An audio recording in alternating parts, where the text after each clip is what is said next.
Today is the last day, day 5. I hope you're really wise after all these days. I hope you've got great skills of ideating, conceptualizing, and storyboarding and editing. And now is the day we kind of put everything together. And I would love to see the projects that you've been working on. Email me your projects or leave the link below so I can check it out. You can hashtag me if you want.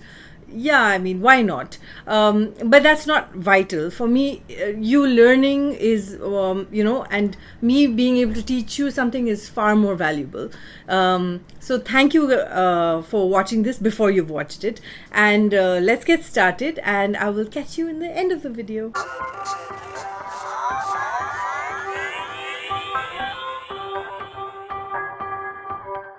Finally, you finished your edit. The best quality you could get, of course, is 8K, 4K, but what is visible to the eye is 1080p. That's 1080p. I would say generally when you're exporting, export to that quality unless you've made a very small, like 3GP or Vega video. But generally, even phones don't do that kind of low grade videos nowadays. YouTube accepts all formats. But for good quality, high quality, 1080p is the way to go. Again, for a more cinematic look, 24 frames per second, but 30 frames and 60 frames is still perfectly fine. 24 frames just gives it a movie-like feel. That's why people really like or recommend that format. 4K uploading is also fairly good. It's very good quality and it looks fantastic in big screens, but 4K is not always needed because generally speaking 4K is for big screen theaters. That's the size of the video. So if you can imagine putting all of that down into your YouTube browser, that's why a lot of people just shoot 4K and then downgrade it to 1080p. You still get the quality, you still get the fine resolution, but you don't need anything except 1080p. So after you finished your edit, you export the file. It'll take a little time to export depending on how long your edit is.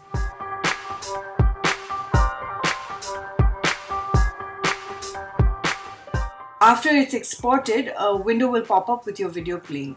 Go to youtube.com and sign into your profile and click on upload.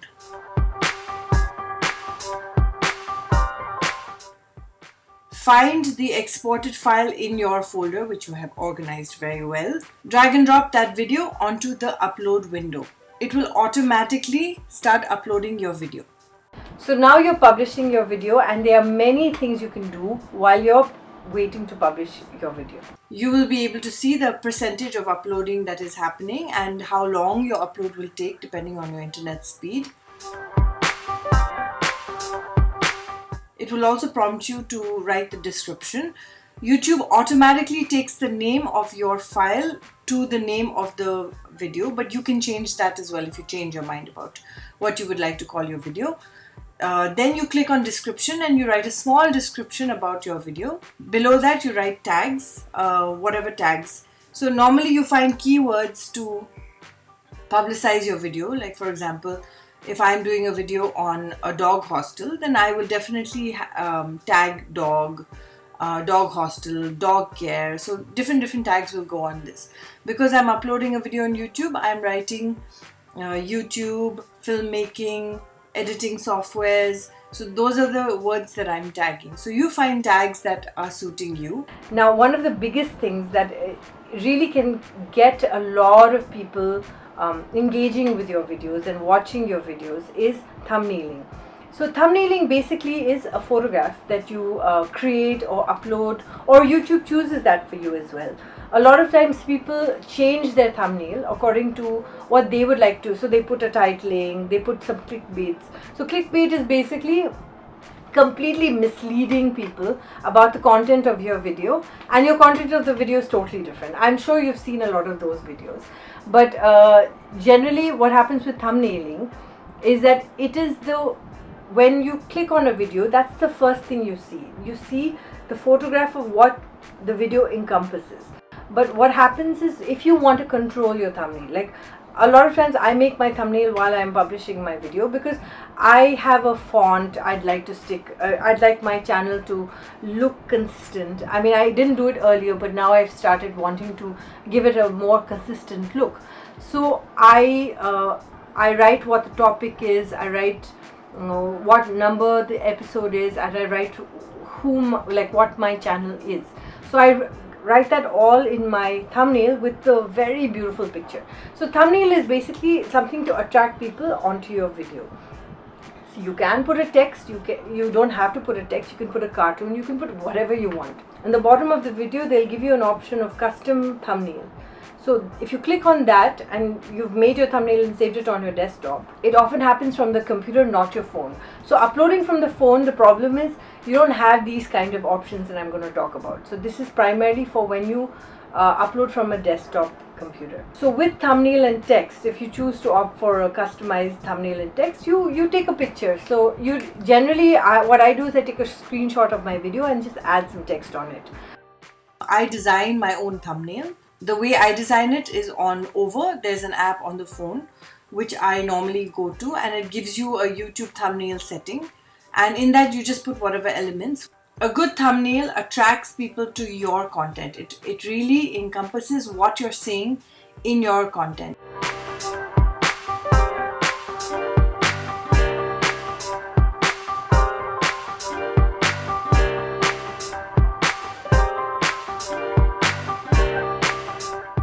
Now tags, again, while you're publishing your video, before you've hit the publishing button, tags are the hashtags basically of what you put. So these are the words that you put onto your YouTube video that will again attract viewers to your channel. So if you shot a video in your holiday and you rode on an elephant, then in the tags you'll put elephant ride, and wherever you were. So anybody who searches for those words, your video will pop out. So tags are very important in terms of drawing the kind of audience that you want to bring to your videos. Descriptions, generally people leave those blank, but I have found that I read a lot of descriptions when I go online. I read what people are talking about. So having a very nice description, maybe talking about the process of the video, what the video is about, maybe having links of your social media, telling people a little bit about yourself, whatever you choose to put in the description, it's important to put something in the description. Okay, and then in the corner you'll see playlists.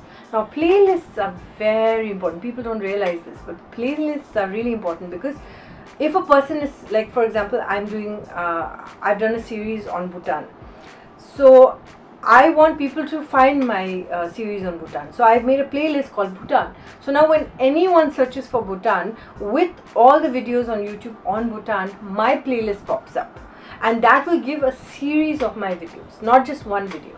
So playlists become like a playlist of all the features that you'd like to, it becomes like a little playlist becomes like a little episode guide or an episode list that you can click on and then people can view.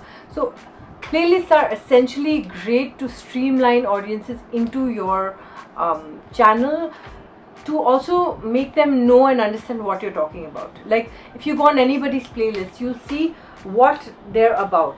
Like in my playlist, I talk about beauty hacks, I talk about makeup hacks, I talk about cooking tips. So I have playlists like travel in India, travel abroad. So I have different playlists talking about what my videos are about. So when anyone comes on my site, even if they don't click on a video, they may find me through some playlist that they were looking for. This is very Pinterest of YouTube, and that's quite interesting. So in that you can either create your own, like a new playlist, or add your video to a playlist already. After you've done this, you publish, and that's the end. Like, not the end of this video, but the end of your video. Your video is gone.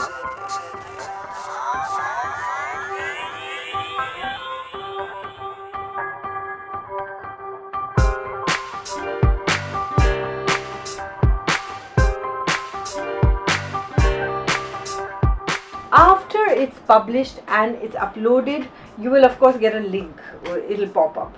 you go to your video and then put edit. Now this again a lot of people don't know, but you go to your video and you put edit, you scroll back to the section called cards and click on cards, and in cards you will see the ability to choose videos you can add into your video for audiences to know more about you.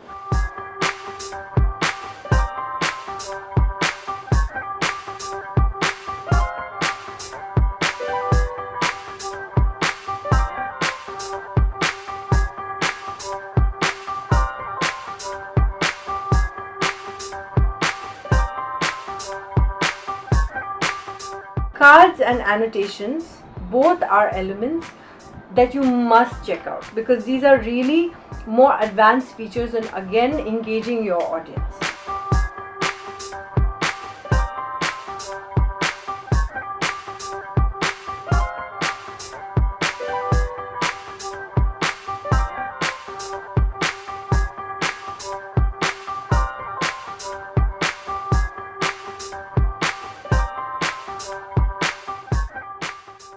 So now you've done your cards, you've done your annotations, now it's time to share on social media. Now I don't just share on Facebook and Tumblr and Instagram. I also go to the point where I share with my friends, I share my videos with my friends, and that actually is very interesting because people sometimes don't know, they're so busy with their life, they don't know if you've done a video.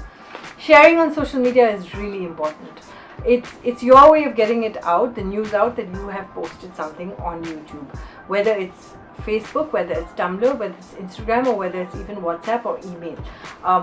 YouTube gives an exclusive link to you which you can even embed into your website, but primarily what happens is you make a video and then you want to announce it to the world, so you do that through sharing.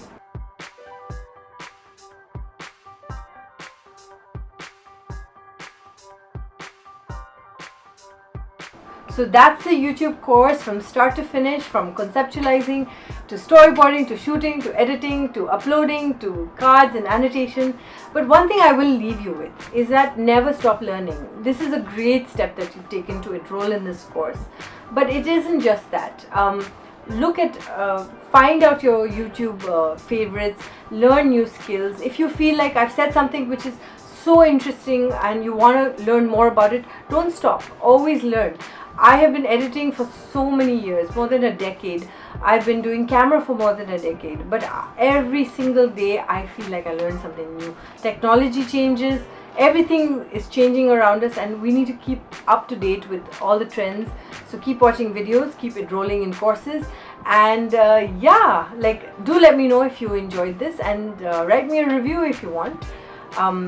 But I really enjoyed this journey, and happy YouTubing!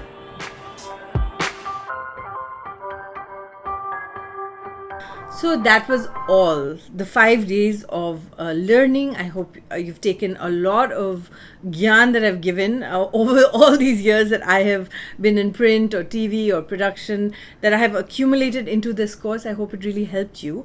Again, feel free to ask me any questions if you have, and I hope this really blesses you. I hope it helps you in all the work that you do, all the business growth that you want. I really wish you the best of luck. Thank you again for joining me in this journey, and I will catch you in the next video.